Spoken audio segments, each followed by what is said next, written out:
እንበለደዌ ወይማም እንበለጻማ ወድካም ያብጻን ያብጻይኩም ወማከመሎም እግዚአብሔር በሰላም ንቢ ኩሰቹኬ ቤሉ ፊ ዴቡኪን ከንዱ ቀብሲስ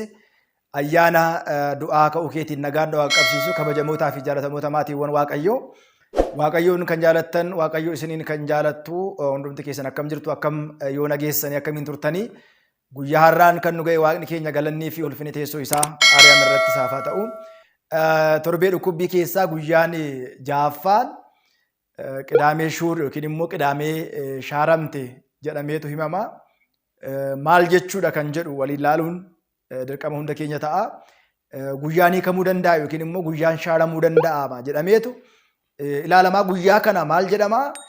የምስራች ዳብሎስ ታሰረ ጌታ ተመረመረ jedhameetu himama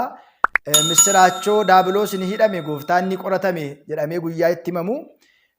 inni biraan guyyaa itti qeexamaani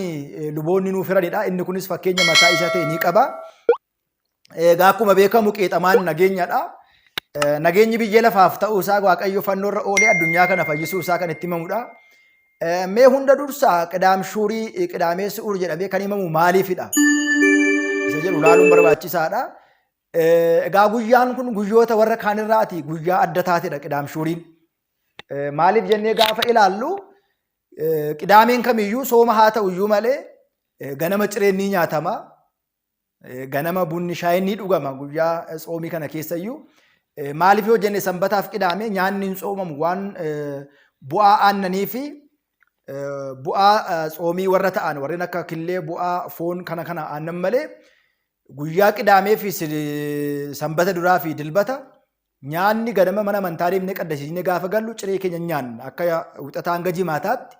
sa'aatii 9 sa'aatii 7 geenyee waan hin turreedhaaf qidaamee shuurii jedhame qidaamee shaaramte jedha qidaamee shaaramte jechuun guyyaan kun qidaamoowwan jiran yookiin immoo sanbata duraa jiran keessaati guyyaa xoomiitiin oolamu waan ta'eedhaaf nyaanni itti nyaatamne waan ta'eedhaaf akka qidaamee fi sanbatoota warra kaanii nyaanna too hin ta'in guyyaa kana xoomiin waan oolluudhaaf qidaamee shuur jedhamte inni biraan fannifamuu gooftaa keenya qoricha keenya Iyesuus Kiristoositiin biyyi lafaa fayyuusaa qeexamaa hiruun isaanii immoo misiraachoo ta'uu isaati biyyi lafaa fayyuushi waaqayyoon biyya lafaa fayyisuu isaa kan irraati arganudha qidaameen hin shaaramti eeyyeen hin shaaramte maaliif soomiin oolte akka guyyaa kaanii ganama kaane ciree nyaachuu hin dandeenyu guyyaa kana xoomaa oollee qiddaasiin halkan keessa sa'aatii 6tti waan galamuuf du'aa ka'uun Kiristoos halkan keessa sa'aatii 6 qabeetu kabajamaa kanarraati qabee sa'aatii 9tti inni du'a ka'e keessaa akka ka'e kan inni himamu guyyaan isaas dilbata waan ta'eedhaaf guyyaa xoomiin oollee warri qaddasus warri hin qaddasne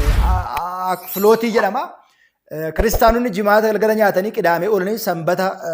halkan keessa sa'aatii 9tti xoomii hiiku waan ta'eedhaaf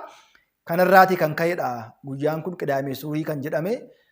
waaqayyo hunda keenya duukaa haa ta'u biyya keenyaaf nagaa nuuf haa kennu